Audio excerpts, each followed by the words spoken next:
Bonjour tout le monde, j'espère que vous allez bien. J'espère que vous avez la chance de parler à des membres de votre famille, à de vos amis, à de vos collègues. La plupart d'entre nous travaillons de la maison. On aimerait encore une fois remercier l'ensemble des travailleurs essentiels. On parle souvent des travailleurs dans le domaine de la santé, des soins de longue durée, les chauffeurs d'autobus et toutes les équipes techniques autour de ça.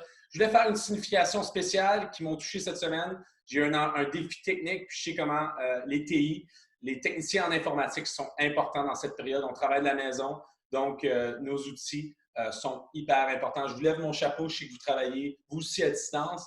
Évidemment, vos éléments techniques nous permettent encore une fois de bien fonctionner. Notre vidéoblog cette semaine, c'est au sujet des organisations dans notre communauté. La plupart d'entre eux ont dû fermer et ceux et celles qui ont demeuré ouverts ont dû modifier leur approche.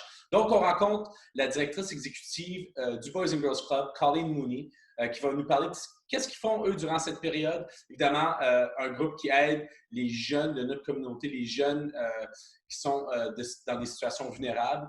On parle aussi à Peter Tilley de la mission d'Ottawa, le refuge, comment est-ce qu'ils ont anticipé la fin de semaine de Pâques. Ils ont habituellement un gros souper. C'est la première fois en 10 ans que je n'allais pas servir durant une période importante, que ce soit Pâques, que ce soit Noël, que ce soit la fête de l'Action de grâce. Je suis toujours là à servir pour aider les résidents les plus vulnérables. Puis évidemment, je voulais signifier ce qui se faisait durant cette période-ci. Et puis finalement, je rencontre Michel Gervais, qui est directeur exécutif du centre de services de Vanier pour voir comment eux, ils ont modifié les services durant cette période de COVID. This really started the week before March break, when cities started to close its facilities and the emergency declarations began. For you as an executive director, for the entire team, how do you adapt to that? What was the thought process going into the March break week?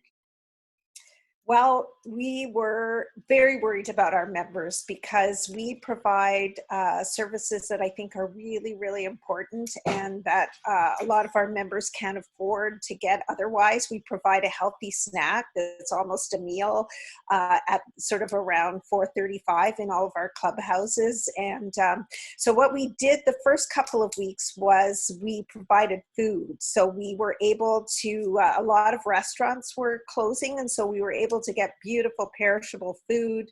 We packaged it up and we gave out hampers at our 3 main locations across the city. And we let our families know. Saw a lot of our families and members. And since then, in your ward in particular, Matthew, the food bank at the Rideau Rockcliffe Hub was closed. So there was quite a need there. It's now reopened. So what we're doing is we're redirecting our members to the food banks closest to them, and we provided that information from. And what we've done is we've pivoted to providing virtual programming. So we're super excited about that. This week's we started off with we have a whole schedule of virtual programming. So we, if people want to email us, we have an email that's virtual bgco@bgcottawa.org, or you can go on the we'll put it at the bottom of the screen, which will be helpful. People can just click it. So I'm glad to join my good friend, Peter Tilley, who's the CEO at the Ottawa Mission. Peter, thank you so much for taking the time with me. You and I had connected a number of days ago to discuss some strategies for the Ottawa Mission and specifically for the city of Ottawa for our vulnerable residents. It's been a challenge for us all in Ottawa, here at the shelter especially. So we've had so many changes to our processes, as you're aware, that we had to change our way we serve our meals, even our regular meals, where residents now get fed their meals in-house. And even then, we're practicing social distancing. People, it's like lining up outside a grocery store. We let one in at a time, keeping the 6-foot distance. And then they sit down only 4 at a time, and they have to respect the chairs, have to remain where they're spaced. So it takes a lot longer to serve the meals here, but we're still doing 3 meals a day to the residents. And then it takes a whole new angle when we do the community meals, which is integral to what we do. We were doing one, and we realized some people told us they were literally starving. So we went back to 2 community meals a day, thanks to Time and Again coming through to provide that second meal. And now we're doing a community meal outside. And that's what we did on Easter Monday. Chef Rick insisted this meal's been happening since 1906. We've got to find a way to make it happen again. So he cooked up the roast beef dinner. We served an in-house one-sitting meal over the course of an hour. And as you know, it usually goes all day long.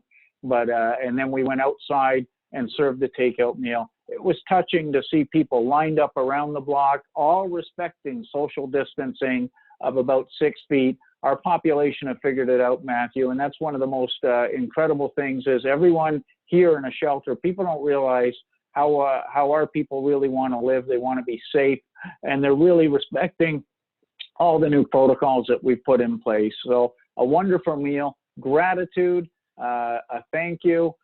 People had a great feast, picked up to go, and enjoyed their meal to take back with them wherever they are. Alors, salut tout le monde. Je suis joint par le directeur exécutif du Centre de services de Vanier. Michel, toi et moi, on a été en conversation à plusieurs reprises ces dernières semaines. Merci pour ça. Merci pour ce que vous faites. Pour les résidents à la maison, il y en a qui connaissent le centre, il y en a qui ne connaissent peut-être pas le centre. Juste brièvement, si tu peux nous donner un aperçu généralement ce qu'on peut s'attendre des services au centre des services à Vanier. Bien, le Centre des services communautaires à Vanier, c'est un centre multiservices de services communautaires, une grande panoplie de services. Oui, durant cette période-ci, c'est pas évident de livrer des services. On est habitué de livrer des services en personne. Ouais. Mais notre équipe s'est tournée vite sur ses pieds puis a commencé à offrir des services de façon virtuelle. Alors que ce soit des services d'appui, d'écoute, de counseling, on peut le faire par rendez-vous, bien entendu, mais de façon virtuelle. Même nos services en emploi, nos services à la famille, on a commencé à les faire en ligne sur Facebook, mais aussi on peut téléphoner le centre pour avoir rendez-vous si on a besoin d'une consultation sur quelque chose au niveau des enfants, avoir des idées pour occuper les enfants de ce temps-ci. C'est des défis peut-être avec la discipline. Nos intervenantes se font un plaisir de rappeler les parents puis faire du travail avec eux autres. Nos services d'établissement pour les nouveaux arrivants aussi sont vraiment sollicités. Ça se fait, bien entendu, par téléphone. Ce n'est pas toujours évident de remplir des formulaires, des choses comme ça par téléphone, ou bien par Zoom, ou bien d'autres moyens. Là. Mais notre équipe, encore là, par rendez-vous, on vient à bout d'offrir des services. Et un des services qui est fort important de base et essentiel aussi, c'est le comptoir alimentaire Partage Vanier. Alors, ça continue à opérer. En fait, ça, pour les gens qui le connaissent, évidemment, c'est sur la rue Marié. Pour les autres, c'est la banque alimentaire, si on veut, de Vanier. Évidemment, du nom Partage Vanier, mais géré des employés du centre. Oui, au 161 Marié.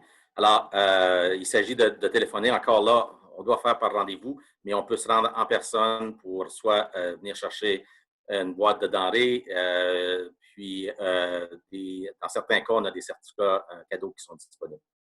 Donc, on t'a passé à travers un bon nombre de services. Merci d'être capable. Il m'en manque, là. Oui, absolument. Merci d'être capable d'offrir un service adapté. Si les gens ont des questions, évidemment, votre site web et vos numéros de téléphone, tout est... oui, le 744-2892. Excuse, le 744-2892, puis on va se rediriger les appels à travers nos services. Merci, Michel. Merci pour le beau travail. Puis encore une fois, je lève mon chapeau à toute l'équipe.